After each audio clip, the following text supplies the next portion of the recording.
can join from anywhere they are. Yes. Sure. Can we start, Bosa? Yeah, good. Are you ready, Anish, Kamal? Yes. Can I start? Yes, sir. Dr. Good Nair, evening. please. Yeah.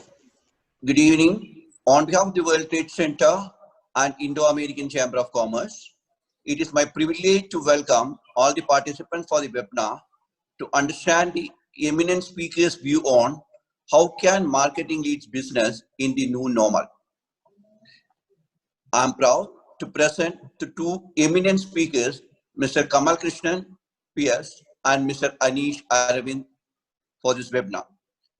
To give you a brief introduction of the eminent speakers, Mr. Anish Aravind, who is the co-founder and principal consultant at SS Consultancy, who is having more than 2 decades experience in enabling people to business results in manufacturing, FMCG, IT, and ITES segments.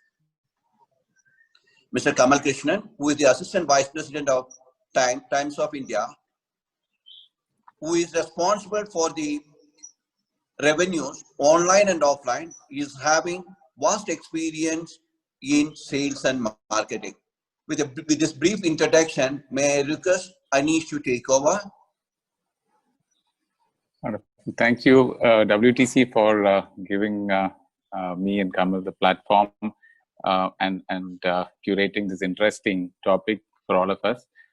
So Kamal and me have been interacting over the past few weeks, and in the last week or so, we have kind of been on this subject itself. There's been some discussion. So let me start by setting a kind of a context.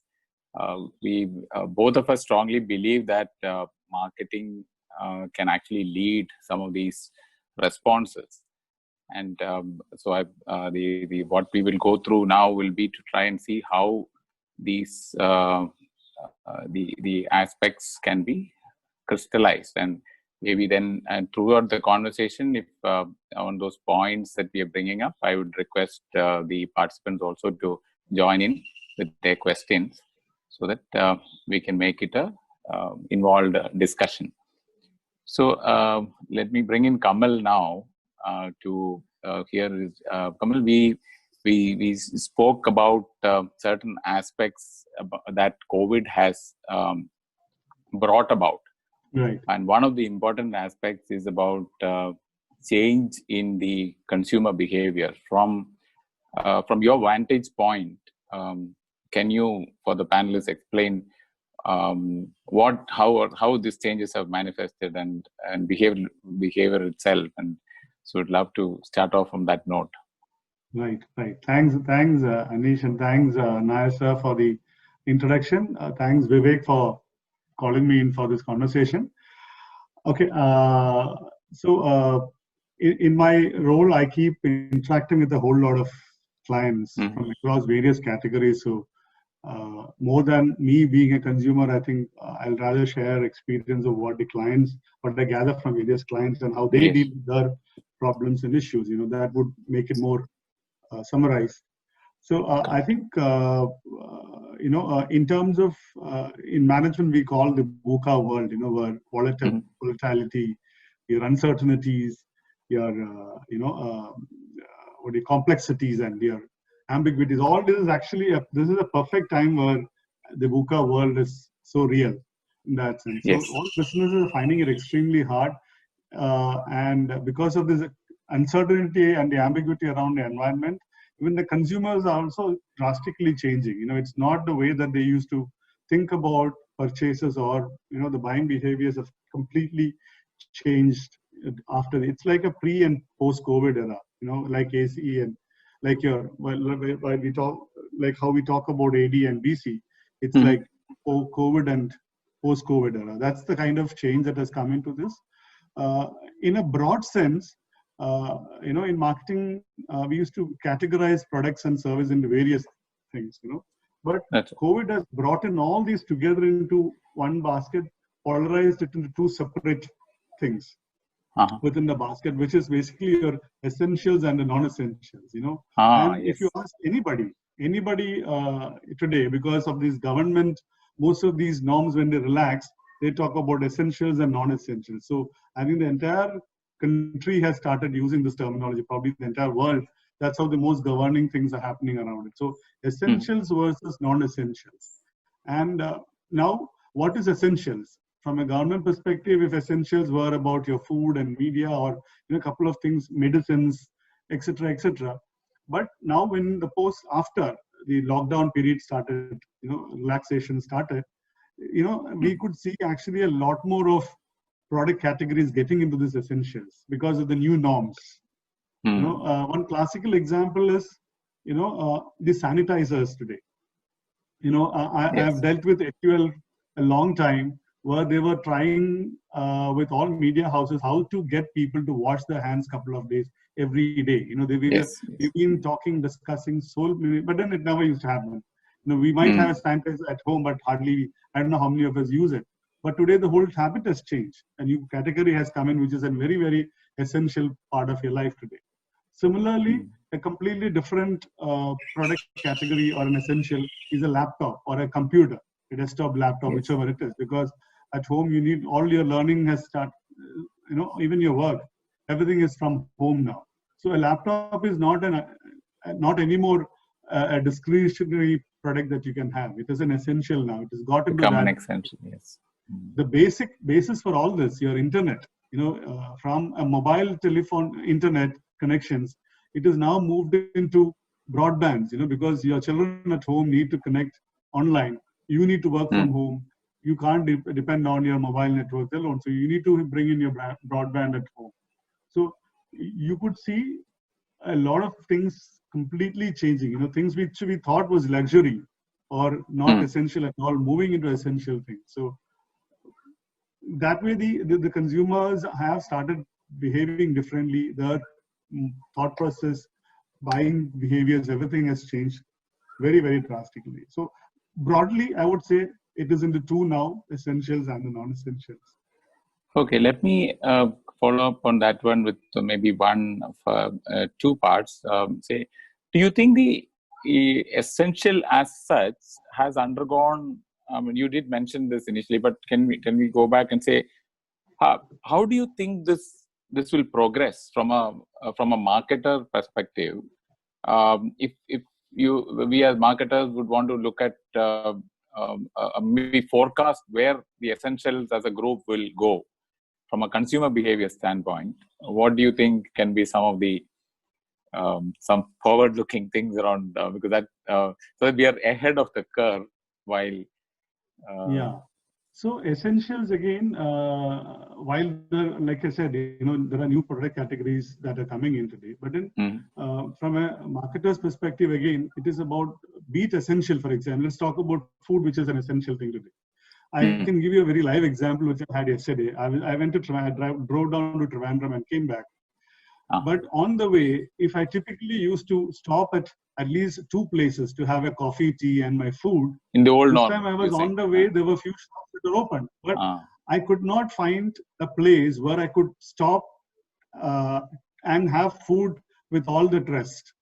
Because I don't want to take a chance at this time. 3-4 hours, I can always hold on to my hunger or my thirst.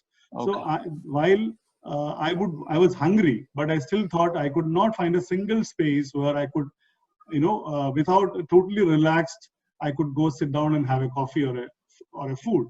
So, which means trust is becoming a very, very big element for a consumer today before he buys, whether it is essential also, because you have so much of, so it is not just food. I want to buy food from a trusted brand or a trusted place, the comfort. All this is important today. So today you can see the essential items like a food, like a McDonald's and various other people talking about, hand-free, non-contactable kind of, deliveries today. So within essentials, it is moving into a space where trust is becoming a very, very important factor today. So and that's very important for the consumer. Okay, so let me. So traditionally, was trust so important from a branding establishing a brand perspective? How do you think it has changed with COVID, because your example is very relevant when you say that, okay, there is, so to me that means a lot of opportunities have been missed by those shop owners and others who even large maybe business houses who've had outlets. Incidentally, in fact, I've traveled last 3 weeks. I've traveled to Calicut from Kochi. I stopped at the same wayside roadside. It's kind of like a tapri or a small shop. The same place. I don't know what made me stop there, but it was once I did, then I didn't want to trust anybody else, and I went, okay, this is the same place. So that means at that point, how can we preempt, and let's say, if what advice would you give to business owners who are planning their next, let's say, 6 months to a year, using trust as a pull factor to create business for them? Yeah. So, see, trust is not something that you can build overnight in which way. Absolutely. It's a series of incidents that you encounter, and that's how you develop the trust. Let's say by just putting an advertising on, saying we are the most trusted, doesn't, for us to trust you, it has to be felt, experienced, all that. So it can't be built overnight.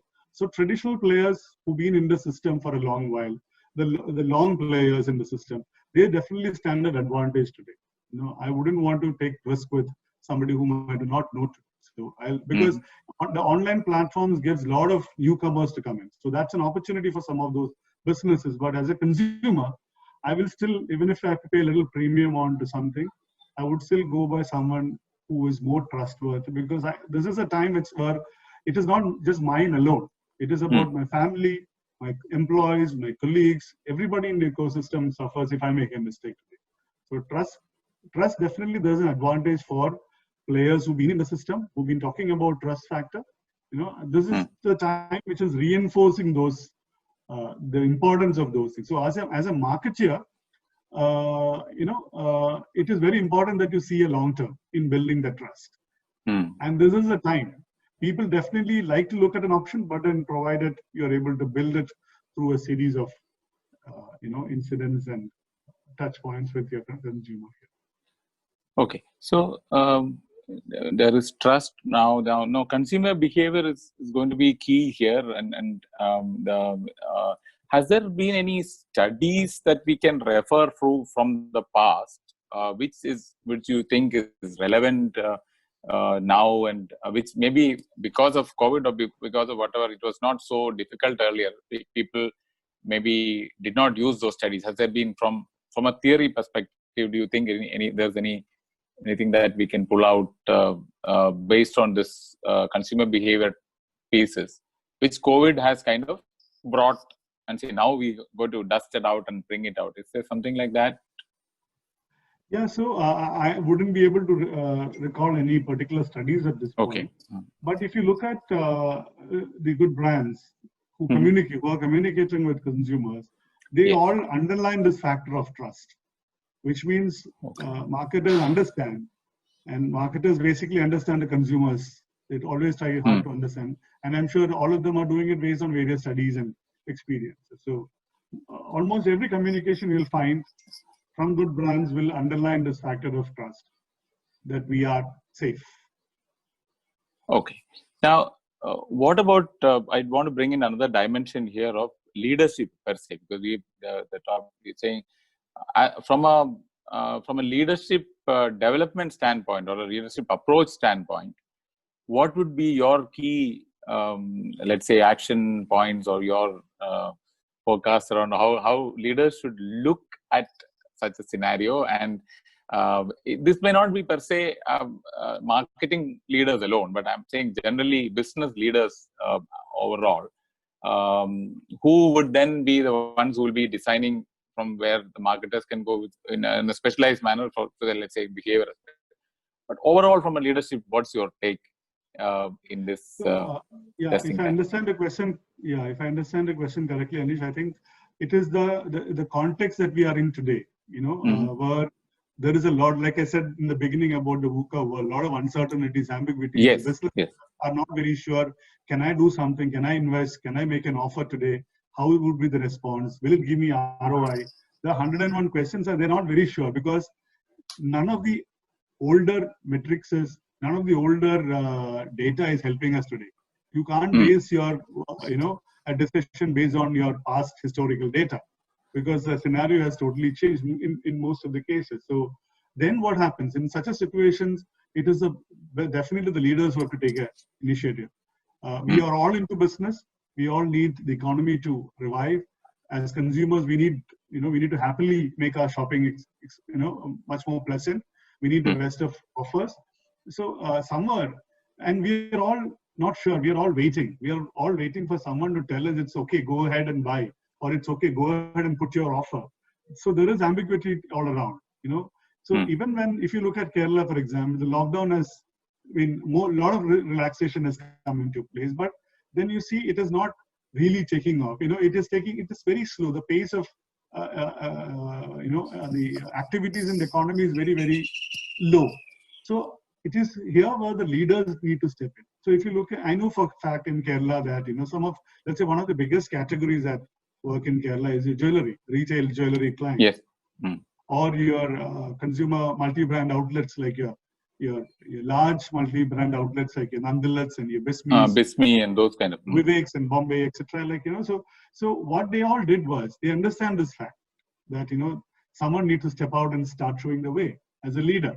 So, but then they are also not sure because of late what has happened across businesses is that they are all looking at short-term ROI.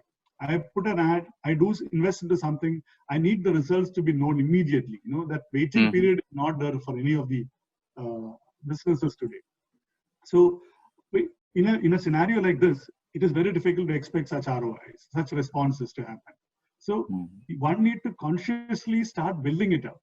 One need to consciously start putting things together so that in few months' time, in a couple of years' time, whatever that time period may be, we need to all start investing into it, not completely seeing the ROI immediately. So in Kerala, as an example, I can say that the large jewelry clients like your Kalyan Jewelers, your Malabar, your Joy Lucas, they all sometime for the first time, they all came together and they put an ad saying that all of us are now available for shopping online.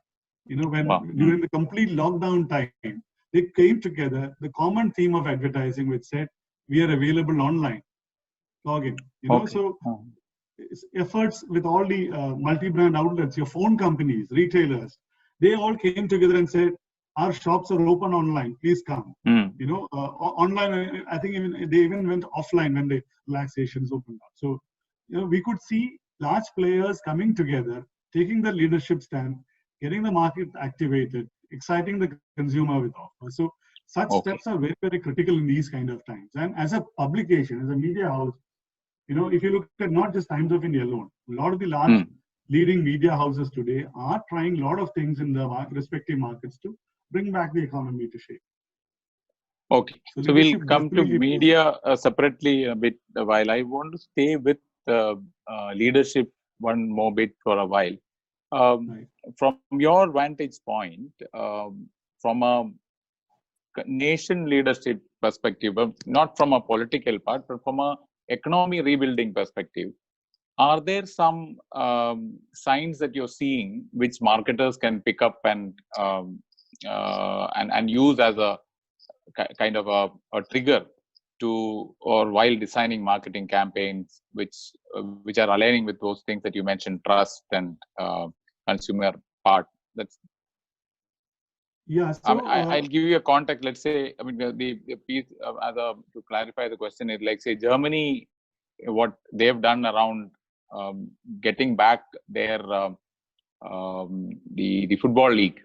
Okay, now you might say, okay, why is Anish taking football league? But what happens is the major reason why they went after it is because they realize that the smaller clubs are going to go bust if the league doesn't restart. So. And the interesting part is once it is online, the advertisers online will get the economy back into action.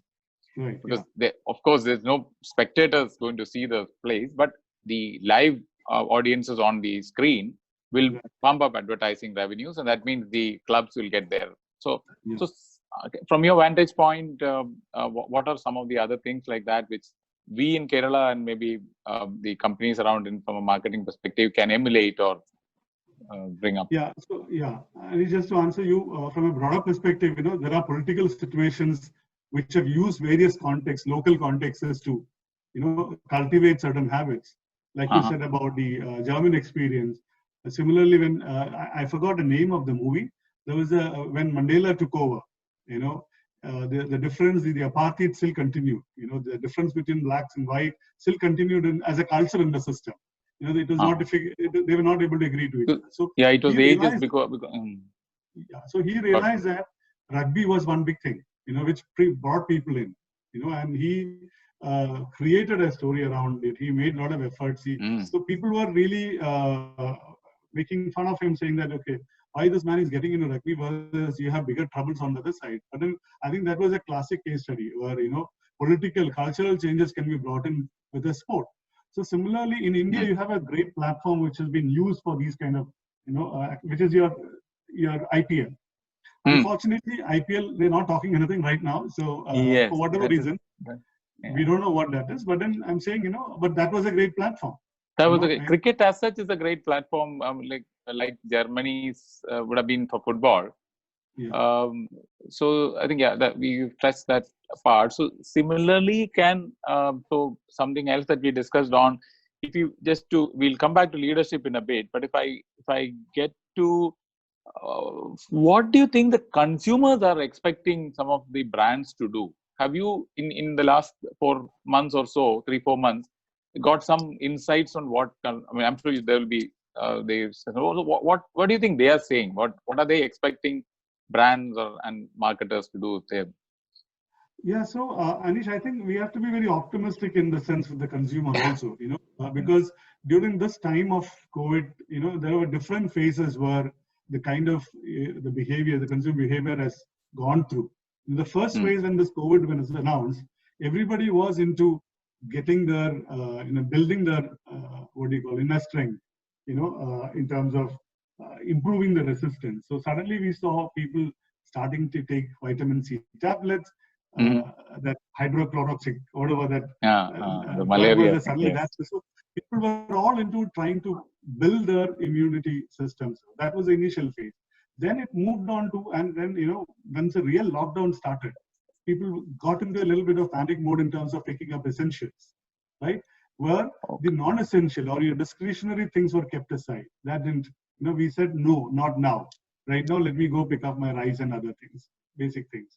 And moving on, what was that in the third phase, slowly, you were bored of eating at home itself, So fortunately, that time the online deliveries slowly started on essentials like food, Swiggies and all others started, so people started moving into online buying and all that. It was little reluctant in the beginning, but then after some days, we all happily forgot and we started happily ordering through all these, food apps that we have, right? So people will get back into that mode. And today I'm saying most of these lockdown restrictions are over, while you still might be a little careful about the non-discretionary spends, but I'm sure it will come back very soon. So it's just a matter of time when things start looking up.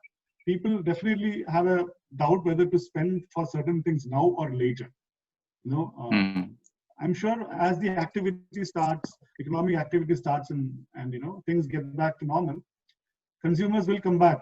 But then this is a great learning for all of us. As marketers, as consumers, as businesses, all that. There is this factor of trust and other things are going to be a very, very key. That will stay, what I think. So you feel trust is, can I push you to pull out maybe 2 or 3 more factors like you mentioned? Because I think that's an interesting part for the viewers also, the attendees also to catch up. So trust is one important fact. What do you think are some of the other things that you saw are normally not those influencers in the consumer behavior, but COVID has kind of brought it out? Are there things like that we can discuss about? Yeah, so if you look at a typical category like a mobile phone, which was very thriving, the way that mobile phone companies were thriving pre-COVID time. But and the kind of offers that were there in the market, the kind of ranges of products that they had, right from a low end to high-end smartphones, but today we realize that there is no offers on these. People just go pick up what is available. There's a shortage of these products in the market today, right? So when your phone is gone for some repair, you just go and grab whatever is available. You don't really look around for choice or wait for the latest of the phones to come in. What is available, and then you don't really worry about the pricing there. So I think one good thing what trust brings in is stability in prices. The consumers hunger, or we've made them they will only buy if there is an offer kind of a scenario, right? So I think those things are changing slowly, at least for time being. Where if you are more than the pricing there, so that price factor is not, I would rather want to go to when I buy my essentials, my home things. Okay. I go to a place even if I have to pay a little extra, where they provide you with gloves, where the place is sanitized. I wouldn't want to go and deal with a place which is not kept clean. So in that case, the pricing will not become too much of a challenge for me. It becomes on a secondary note. So, but whereas if you look at most of the products and services in the country before the post-COVID, they were highly price-driven. It was like. Oh, that is interesting. So it must be maybe to strike a corollary. Maybe it's like how consumers would look at baby products. They would want the price, even if it's like Johnson or somebody would have a higher price point, they would still go for it, even if I'm. Is it a similar thing that you're talking? Exactly. So all these are things which marketers will take note, because there was a time when all these things were completely sacrificed for shorter gains. But today it is important to build all this. How can you increase your pricing? Somewhere, which means you need people to buy it, and people to buy it, you need the trust of the consumer. So I'm sure there'll be a lot of other things which we can explore. But for want of time, I would rather restrict it to this trust, safety, pricing not becoming too significant out there anymore for a consideration. Okay. Now, let me bring in another interesting part, because you talked about mobile phones. So the aspect is technology as such. So technology and marketing has kind of maybe. Okay, let me ask you that part. So how in the last 5 years or so, what has been marketers' affinity and comfort level with technology? What is your take on that? And then I'll come to the second part about how. Yeah. No, I don't think anybody can deny technology in today's world. But for technology, we wouldn't have survived this pandemic so couple of months. It was purely because of technology that we're all talking today. Otherwise, I wouldn't have met you, Anish, for a long time. We don't know whether we'll be meeting a lifetime. It was that bad. So it is and communication is core to everyone's life. So it kept us all connected because of these internet technologies that are there, which also helped a lot of businesses to survive. It helped a lot of people to buy whatever things they require at this time. So your life was at stake without this technology. We have to thank technologies, and going forward, the influence of technology into businesses and our lives will be much, much more strong. I'm saying a radical change in the way that we consume internet, from a mobile phone internet to having broadbands in every homes today. All of them are going behind broadbands. You need a steady bandwidth to run your things from home. And that too, OFC and those kind of stuff, no? So all of optical. When broadband comes in, your OTT platforms are gaining strength. You are happily watching. Maybe what the COVID has also done is, for a consumer, for a marketer, it has brought in all his subjects into one place, home. Your male, your female, your father, husband, grandfather, children, all kinds of different TGs that you can talk about. All of them have finally consolidated into one space, which is home. So whatever can reach out to a home. So if it is not television, a whole lot of OTT platforms are doing it today. The mobile phones are doing it. So there are, but if you're able to reach out to them, you get all of them in one shot today. And otherwise, you had to look at the male of the house in a different media or a different strategy. A female is catered in a different way. A child is catered in a different way. Today, you have everybody at home together, at least the last 2 months. So Okay. Having everybody home was a bigger opportunity, one of the biggest opportunity for every brand and marketer. Okay. So I want to share something on this technology piece with you, and maybe take some cues on how maybe we can help taking this as a, what do you feel about this incident and or the situation, and then see how we can cater this thing about technology adoption within the space where I do my thing, that is this voluntary activities around HR and other events. In the last 5 to 8 years, there's been a lot of talk about let's do this over technology. This is a platform and all, maybe it's website or online meetings and stuff, but did not really take off. I'm sorry, there was a call which came. Yeah, it did not really take off. But from March end, like from 25th to I think 31st of March, a lot of the things that we had held up for discussions around designs around how platforms need to be built up, everything got set up, and we ran webinars and web meetings. And I know there have been cases where we had kept a decision on hold because 3 people could not meet together, right? For one, because we're all volunteers in various aspects. But every one of them got involved, and maybe within about 15 to 20 minutes of Zoom classes, like Zoom and Google Talk and all, Right. it was like a seamless transition. So are there lessons in there which you as a marketer can take and maybe help in designing future programs that can enable technology for marketers and maybe enable economy in that sense and pull in more business? I can see one of the most active such spaces is in the education field, where the whole learning has got into online, right? Everybody is suffering, and no schools, I would say most of the schools are not prepared for an online teaching or an online learning process here. So what are they doing? They're trying to replicate, a whole lot of schools are trying to replicate offline classes. The offline, yes, attendance. And they do not understand the fatigue that the child and the parents have to go through, sitting for so many hours online, so continuously. But then it is a replication of offline too. They say that, the kids have to come back to school, so you need to know after there are periods one after the other. But then the understanding needs to be different. And then what happens? The teachers are told to take classes online. When you're taking classes online, you don't really feel the touch and feel of kids being in front of you, not there. So it needs to be modulated in a different way. It needs to be crafted in a different way when you teach online, right? But then the teachers are not equipped for that. So sometimes when you look at e-learning portals like your Byju's or different other things, they have mastered this art of online teaching or learning, whichever that is. Somewhere there are essence of certain things, or a combination of expertise which they have created, and they are investing into those technologies which are the best for e-learning, right?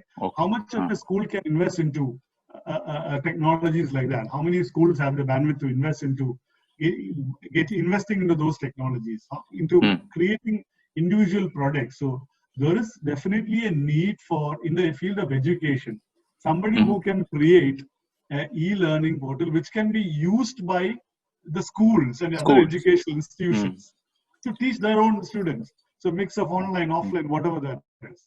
But individually, it is not possible for a school to invest into all that. It requires mass participation. So I'm sure a lot of collaborations will happen. Like I said about in the offline field, like how the jewelers came together and tried to do something together, right? Similarly, I'm sure all the in every categories, in different fields, they all need to come together and come up with solutions which are common in nature, which solves the problems of today. In that sense, technology has a great role to play. Okay, let me bring in some other perspectives on technology. Let's say online reservation systems on our railways. So that CRP, that thing was on for like some 10-15 years now. But even with that, I'm trying to take these two. One is the online reservation system. The other is the WebQ app, which Kerala government I would still say tried to put involved. I'm on the subject of technology adoption again.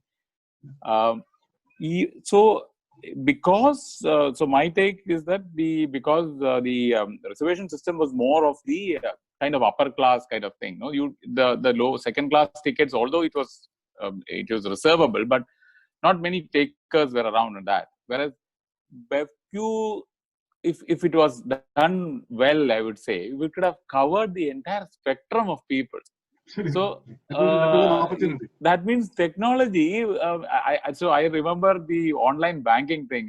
Being an HR head, it had a very tough time to convince people about the need to move online. So people say, no, my bank is not secure. I mean, I'm talking about the 2000 to 2010, 2015, that period. So how can, as marketers, are there some lessons that we can pick, sort of pull out and maybe position it for technology entrepreneurs amongst us to kind of enable the new normal situations and earn business accolades for them? Yeah. So like you said about BevQ would have actually popularized online buying across the state. It touched upon all kinds of SECs that you can think about, right? It is one of the revolutions that would have happened. It would have, that's e-revolution or online revolution. Correct. Without much efforts of education, etc., people will learn it by themselves to buy these. They would have learned it. It was a great which means, for example, I'll tell you another example. Right now, as the hotels are opening up for eating, dining, but then you can't afford to have crowd in your place. So how do you how do you reserve your seats in a hotel when you go for dining, right? And not everybody at individual hoteliers are able to have a software which can help them to create a software like that. So there are options like Dineouts, etc., who gives those reservations across restaurants that you want to do today. And in terms of getting that technology is hardly cost for a restaurant to pick it up. He just has to download it, put an app into his place, and people can log into Dineout and book his reservation. So there are common solutions that are required for a lot of categories. And this is where every technology entrepreneur can step in. And there is an opportunity there. There's somebody who can customize these for the local requirements. I'm sure there is definitely, at a very local retail level is what I'm talking here. Not talking about the big, large corporates who will develop things on their own, but for smaller traders, businessmen, and who are basically catered by these startup IT entrepreneurs. There is a lot of space right now to be utilized. So there's a huge opportunity there. You feel that leadership can take up and bring in those changes. Okay, great. So let me come to your. I know you've been around in the media world for a long time now. Ever since I've come to Kerala, and we've been with Radio Mango and then with the print as well as the electronic media. How do you think media is doing now? I mean, let me ask that. You can ask anything but that. What's your feel on the general? I know we'll not put you on a spot per se, but and then come to how do you think media reacted, or what is the? So media has two roles at any given time. One is its responsibility to communicate and educate, create awareness, all that which the editorial does. Absolutely. At the same time, there is a business aspect to it in terms of the revenues it gets through your advertising. So during the pandemic time, for example, if I take the state of Kerala itself, why we are all so aware and why we are quickly adapted to so many changes the government wanted us to do, I think all the media has taken it upon themselves as their responsibility to communicate effectively. And people, we are generally a news consuming society, so we happily lapped it up all that. So that is one part of it. On the other side, revenue side, yes, there is a problem, which is, as you can see in the economy, a lot of business suffering. So same happened because one of the biggest things, in every business in such crisis, what happens? All of them try to control what is controllable. And one of the most controllable things in your hand as a business is to control your cost. And within the cause, one of the most, one of the biggest things that always gets controlled is your spending, right? As the cause, which is your advertising money. So advertising gets a backseat in these kind of places. So it definitely impacts all of us, from print to television to everybody has been impacted. At the same time, while in every such troubled times, there is opportunity. So when you see a print revenues going down, or a television advertising or a radio advertising going down, there is somebody else who is actually picking up at this time, which is your digital, right? Digital, yes. So there is an opportunity, great opportunity for digital, your OTT platforms, your mobile communication platforms. All of them, there is a great opportunity, and most of them are making use of that. For example, in TOI, while print is our major revenue source, but That's right. we are definitely, we can't push a print sometimes to a client, but then client needs a solution. See, in businesses, you can't keep quiet forever. You're out of mind, out of sight is out of mind. Out Right? of mind. So you have to keep talking. You need to communicate in whichever way it is possible for you. Right? It's very important to, for example, when you open up your store after 2 months, I need to know as a consumer. So you need to tell me that, okay, I'm open, you're open, and you are safe, all that, then so that I know that you're open and I'll come back to you. So communication is key, and you can't keep quiet, because then you become obsolete. There are a lot of others who will take your space there. So communication is very key, and in that sense, during the pandemic time, a lot of people have realized that, because I wouldn't know the exact growth rate, but the digital usage has drastically grown during this time of 2 months, when all of us started consuming everything on the internet, right? So, for example, I can take my case itself to give an example here. It was only me and my wife who was using phone. Today, both my children have phone. It was only me who was using laptop. Today, both my children have laptops. Internet was very sparingly given to the kids to use, but today they are 24 hours they are online. So things have changed, so which is all moving into the digital platforms there. So there is a definite growth there. There is definitely audience on the other side. It gives a lot more opportunity at this time for clients to reach out to your audiences through digital platforms. It doesn't mean the others are bad. Others are definitely relevant. Print, for example, I come from the print background here. So print definitely, for example, one of the large malls in the country, which is your Lulu Mall. They opened up the store in a month's time. They are putting in offers in the print, because that's where they want people to respond. Print is the most responsive medium, So similarly, but more than print, I think at this point, digital has grown drastically, and you have audience out there. So it is taking that opportunity at this time. So there is a shift that you can see getting into digital, and one needs to, when I say digital again, it is not just your Facebook and Google. I'm sure those people I'm sure a lot of clients who are listening here are using digital platforms extensively, and they know that it is not just about Facebook and Google. For a layman, it may be Google and I think, in fact, there are a lot more other platforms to explore. Absolutely. In fact, the company that we have, the second venture, we have positioning it as internet strategy, and not even digital. We are saying, okay, it's an internet strategy, and exactly. So it's more of, and then you break it down into aspects from a result-oriented manner. I mean, digital per se is in fact in the internet, everything is measurable. You can actually trace stuff, like how the police IT cell will go and trace where the call came from or who was there, and all like that. Your the holy grail of the advertising piece, it is possible over the internet, right? You can know which site or what triggered them. So a lot of aspects of consumer behavior are possible now on the internet. So let's spend maybe the last part from me, and then we'll open up for questions from the attendees. From the digital side, what do you see as areas that marketers can explore beyond? This is only from an India perspective. I know, because it's a huge market out there, because we look at the global space. But from as someone who's been following this both print plus digital space in India, what do you think are some of the opportunities that COVID-19 or the new normal for the next 24 months or so has kind of opened up? And what designs do you think marketing leadership can expect to be taking? Yeah, I will start answering this with what I stopped in the last conversation about going beyond Google and Facebook here. Because this particular time when people started exploring digital quite extensively, marketers, when they started exploring, there was a lot of fatigue factor that started coming in for the consumer. You are bombarded with, you open up any of those social media things, you're bombarded with offers or brands.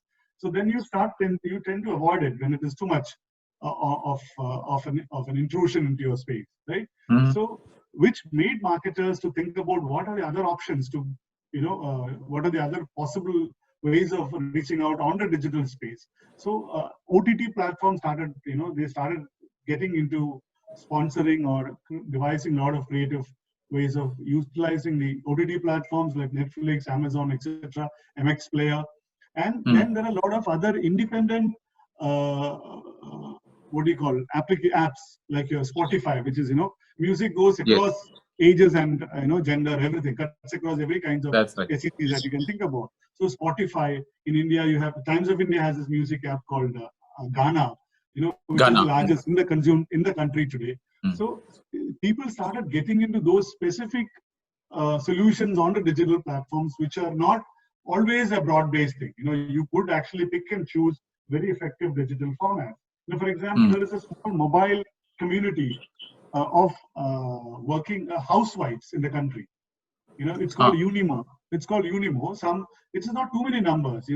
They as housewives, they have identified that they are a very strong target audience to the consumer for the various brands. As decision makers, influencers, all that. So what they've done is across various markets in the country, they've all come together. They formed a platform on the Facebook, on the mobile phones, and they said, okay, we are ready. You can use us as another platform to communicate. You pay us, so which is a very small thing to do for small retailers who doesn't have too many budgets. So depending on your budgets, there are various options that you can go into to get a very effective ROI for what you spend on. So one has to explore beyond the typical conversations around Google, Facebook, etc. And that's where the opportunities are, and that's where it is moving into also. Because, for example, I know for a fact that on the internet space, one of the largest consumed thing is news on the knowledge platform. Okay. You might go into a Facebook, you click a link, and it will take you to your page. If you're a Malayali, you will find something and it takes you to a Madhurabhumi or a Manorama page, right? Correct. So it is only that the exit happens at a social media site, but it drives you into a different network. And most of one of the highest of such clicks happen towards those knowledge platforms. So sometimes you could directly get and knowledgeable marketer can identify this. Why should I go through a third party? Rather, I can directly go into where it is actually landing. Now that you bring it up, I think that as a marketer, you are able to access data that will kind of help you preempt some of these as well, right? It's on the internet. We can even say that, okay, from the last so many posts, these were the number of things that went in, and these were the number of places, because that's the trackable piece on the internet. No, very interesting that you mentioned that. At the same time, Anish, I just want to add one small thing, which is my favorite thing to say, because everybody today is talking about technology, all that, without technology, will my business die? All that is there. But I think at the same time, for businesses, this pandemic also gives us time to internalize, introspect how our businesses are doing, how to build in more efficiencies in the system. Many of those investments which didn't happen because you never had time. There is time for all that now. We've identified that. One example which I always wanted to say is, there is this movie, Bollywood movie, Hindi movie called Everybody Says I'm Fine. It's by Rahul Bose and Boman Irani movie. It's basically a salon, a hairdresser salon. It's a story around that. But what as a marketer, more than the story, everything, what interested me was that this hairdresser, after he knows that every month or the frequency of a visit of a consumer who comes to cut his hair. what he does is that before the consumer leaves, he takes his number and fixes the appointment then and there. Sir, you normally come once in a month, so your next appointment on this date, which is done. He writes it on a piece of paper and he calls. A reminder goes to him at the end, or to the consumer there. I'm saying such a small thing, but then all of us have been cutting our hair so many years, mostly around our favorite places. We all go pick up our regular medicines from your favorite medical shop. Has anybody asked you why, when you don't turn up in a particular month, have they asked you where were you? Did they, any of them reminded you that, okay, you didn't, this is time for you? Nobody ever took that. Yes, absolutely. Large corporates do this over various CRM solutions that might have. But as a smaller retail, and this doesn't require money. So the concept is personalization. No, you've touched upon. There are hyper personalization of the jargons that they use. But now that you made it so simple, it can be done by now. Come to think of it, my pollution guy, the pollution test guy, sends me a message even after every 6 months saying that, okay, sir, you're. I mean, this is a kind of a very small shop, so these are ways interesting that you brought it. Thanks, Kamal. I think Vivek, we can see if there are questions from the attendees if they want to ask them on the chat box. I can take them. I think I've gone at least 4 or 5 minutes beyond the time. Anish, if you can see the Q&A box, there are questions that have come in. Is it one second? There is. Maybe I can also read it out to you if you're not able to find it.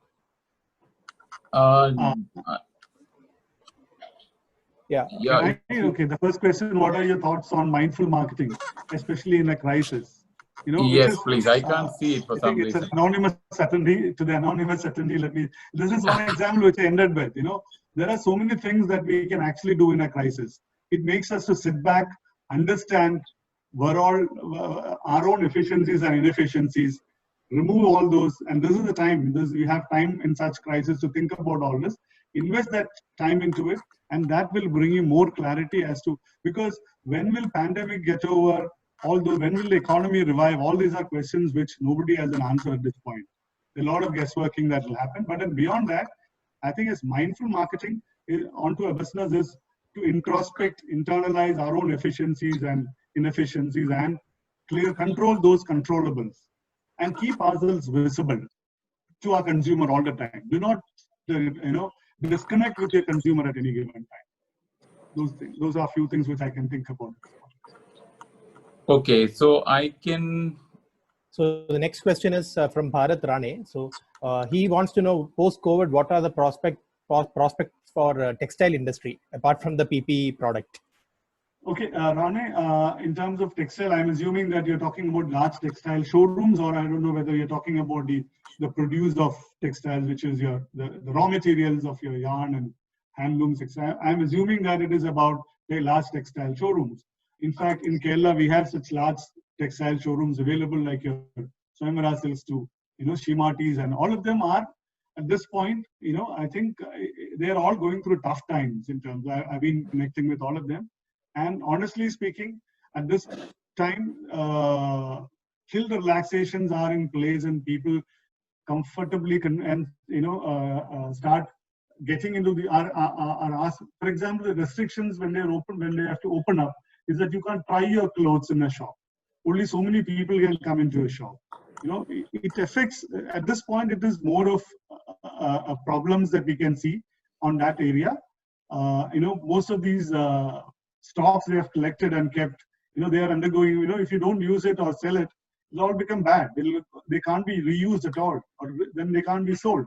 So there are problems in that line, but I hope that, when these relaxations are taken off and, they definitely need to, the thing is, what they've done right now, which I think can be corrected, is they have all gone into a complete silent mode. Once a business is back, obviously, there'll be challenges, and I'm sure as businessmen, they know how to deal with it. But then keeping a complete silence at this point may not be the right thing. If not as an individual group, I think they need to come together as a category and keep the communication on with the with the consumers. I think that's Kamal, what we can do right now. Kamal, he's saying if you're talking about raw material, I think Raneji has clarified. He's talking about raw material.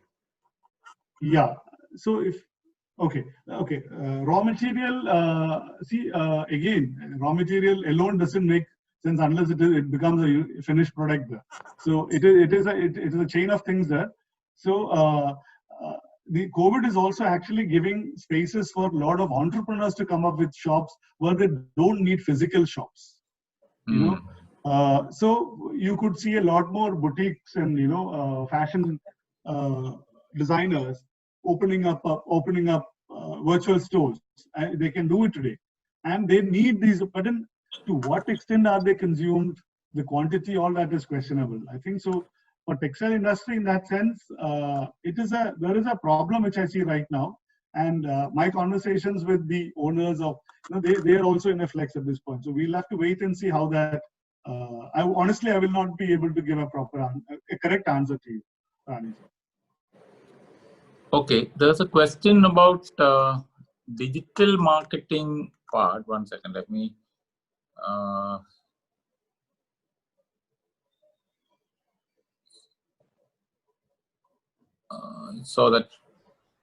So as we wait for that question, Kamal, I have a question to you, which I've also typed it. So you Right. spoke about product shortages during COVID. Now, do you think that loyalty factor worked for brands during this lockdown? Because people have now shifted from malls to local stores. So has their product preferences have also changed during this lockdown period? Yeah, product preferences change because of non-availability, of course. That is shortages, then you go to the next one. So it gives room. For example, if I'm a hard iPhone user, and if I'm not getting an iPhone and I need a phone, then I'll go in for the next one, the second or the third of my preferences, right?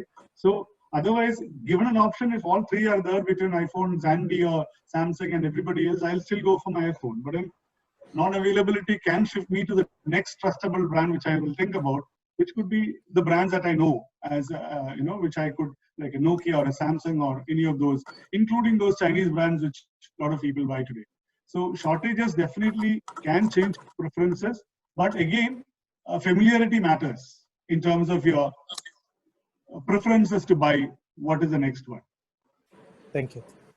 Okay, Vivek, I've got it. I've typed it out. Timma Vidyasagar wants to know how, or if Kamal can suggest a few methods for building trust with the digital marketing. Yeah, so digital is again, like I said, like how you would build trust in a not digital. Why do we have to talk digital there? It is about any media in that sense. Building a brand, a trust is a long-term process. In digital, of course, the way that you approach to it could be different.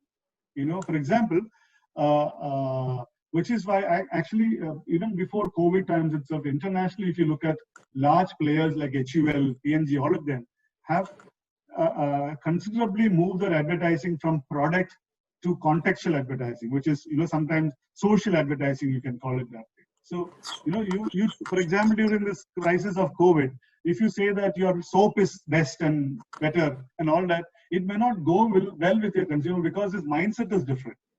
You can't push something which is about, my soap is 50% bigger, larger, all that is not at this point as a consumer. I would empathize with me first as a brand.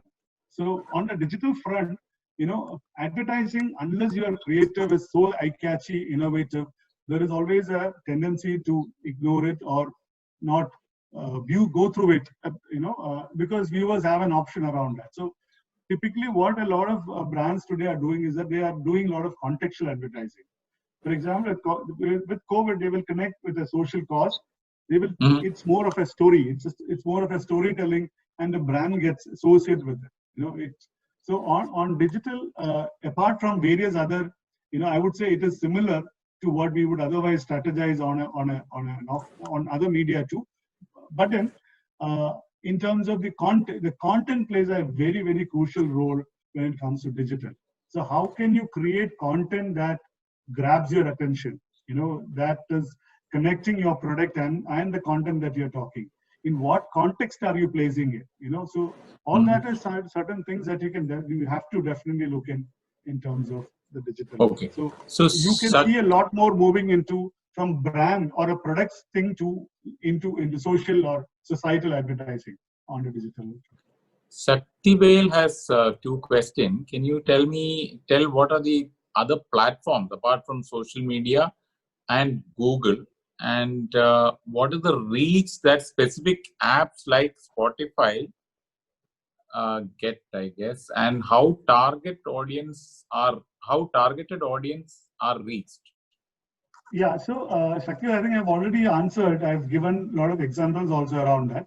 In terms of exact numbers reach, I'm sure you can always get it from the concerned media, as in the app guys itself. But definitely all these are extremely strong applications with a very strong audiences, because music, if you talk about music brings in everybody together to one platform, right?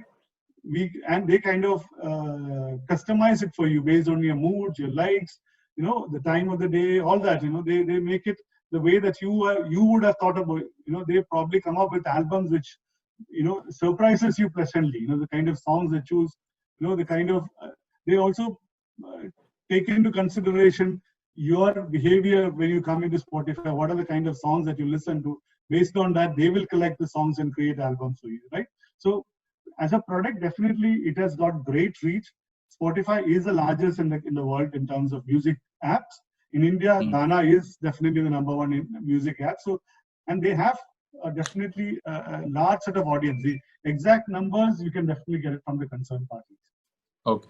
So the question from Srirang goes like this: as there are new strategies coming out for B2C marketing in post-COVID situation, will we see any changes in the B2B marketing space apart from increased use of technology? Can I get a little more clarity on that question? Yeah, I think the question what is was more the question? around. Can you just repeat it? Yeah, as there are new strategies coming out for B2C marketing post-COVID, will we see any changes in the B2B marketing space? Yeah, of course. Obviously, there will be, I think, technology definitely is one. You can't neglect technology and talk about any strategy at this point, especially in this time. For example, if you take Brigade as an example, if they were to sell the real estate spaces in these places that they create, earlier they used to do a lot of conferences. They used to bring in people from various places to show these places, all that. Today, that is not possible. Any physical showcase of places are totally, can't be done at all at this point. So how else can be done? And that's B2B there. So you need to bring in technology. So I don't think technology can be ruled out and then, we can talk about a strategy at this point for B2B. It has to be with technology itself. And I think, I'm sure there are, for example, I'll tell you, today, all the event managers, they keep giving us a lot of options in terms of, because all the events are down, right? I'm talking about B2B events like your, conferences, etc., etc. So all of them are down. So, but then all of them are actually relying on technology to still replicate those. For example, if you want to do an exhibition, how can you do an online exhibition? There are technologies which gives you real-time feel of a marketplace there, take you through it, all that, So real estate is trying to do that. So I think technology, without technology, it may not be, a good thing to. But I think the rest, I think in terms of it varies from the kind of B2Bs that are there. Anish, I think let's take one more question and then let's conclude. Okay, so there is an anonymous attendee who's asked this. You spoke about product shortages during COVID. That was answered, Anish. That was taken? Answered. Okay, that was taken. So maybe then there is one question that Shaktivel asked about how, can you throw some ideas on how HR technology tools can be marketed in digital or non-digital? What HR technologies? Yeah, HR technology tools. Maybe HRMS platforms or maybe... maybe I think Anish would be in a better position to answer that question. Yeah, because he's an expert on that. So Anish, I'll leave it to you. Okay, so HR tech tools, I think one of the aspects I would bring in is from taking off from where Kamal left off on the trust part. I can give some examples on certain ways people are connecting to new sets of customers using this trust pieces, because these are areas where overall the tech affinity towards tech has increased with this new normal. Lot of companies in the space where they're reluctant to use technology, whether it is HR technology tools or otherwise. They would have gone with an Excel or those kind of things. They're now willing to look at technology tools now. So if you use the trust and the ease of operations part, because especially from a remote working perspective, all the HR folks are sitting at home and the people are all distributed. This is the best time to be able to, so engagement apps have really come into focus. So I think use the trust factor and create content around how your product is enabling ease of operations for the business overall. And you can, non-digitally, this may not work. I would suggest, because these people be on the digital ones, these HR folks are going to be on the digital platforms. So that's one suggestion I would have. Vivek, if I can take the liberty of one question, last question please, come up in that. Please go ahead. Priya Parakal has asked the question. Market would be reopening again, and like Kamal says, probably in a different shape and different ways. My question is there any particular industry or segment apart from IT related or online that we can focus on, especially for someone who wants to enter into a new venture?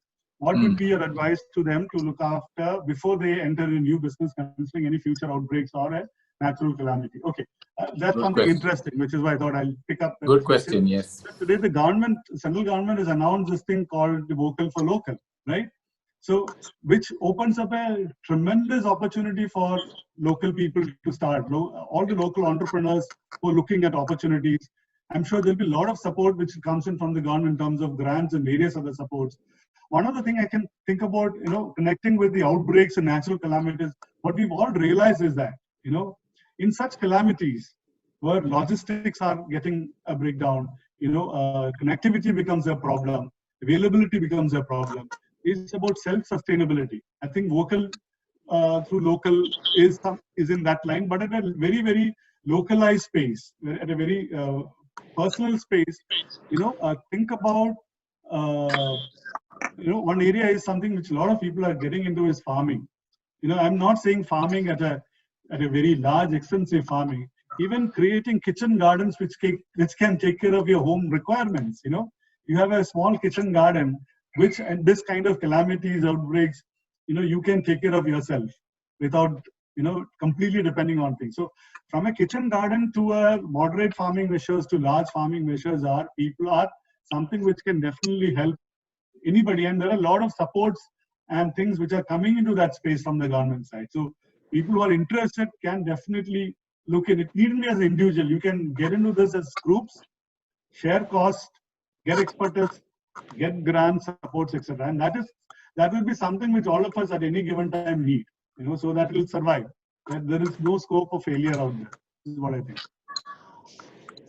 Okay, Vivek, so over to y'all now. Then I think we've had an exciting time. Thanks, Kamal, and then I'll hand over back to Vivek and Bose sir, maybe. Vivek? Go ahead, sir. Yeah, I'm just taking. Kamal as well as Anish, thank you very much for sparing your valuable time. Thanks to the Indo-American Chamber of Commerce for joining hands with us for this. I really like Kamal, the way you precisely to the subject, how you answered. Yes, it's correct. The trust, that is very important. Presently, the safety and hygiene is more important than the price. Price is a secondary part of it, because people will not go to the street or otherwise don't look into the discounted rates, etc. First they look into from where they are buying, and the safety as well as hygiene is more important. That is a lesson what we taught, what we learned from this pandemic. And one thing we are we want, see, our culture is we want people around, whether it's in office or at home, we want people.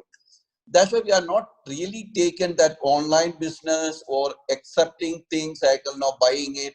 Maybe the old generation like me, I can know, my daughters are, I can know, very keen to buy things from online, Amazon or Flipkart.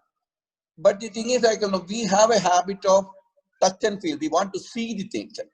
That's why we were not really taken advantage, or we are not gone into that, I can know, the online, what it called purchases as it.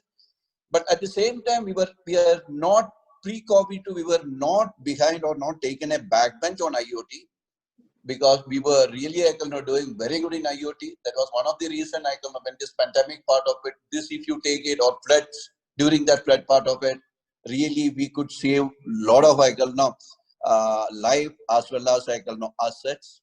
One thing is correct, the change is inevitable. We have to, I can know, work what's really, I can know, what didn't work positively before this COVID, it may not work. Now we have to change, we have to adopt to that, I can know, new system.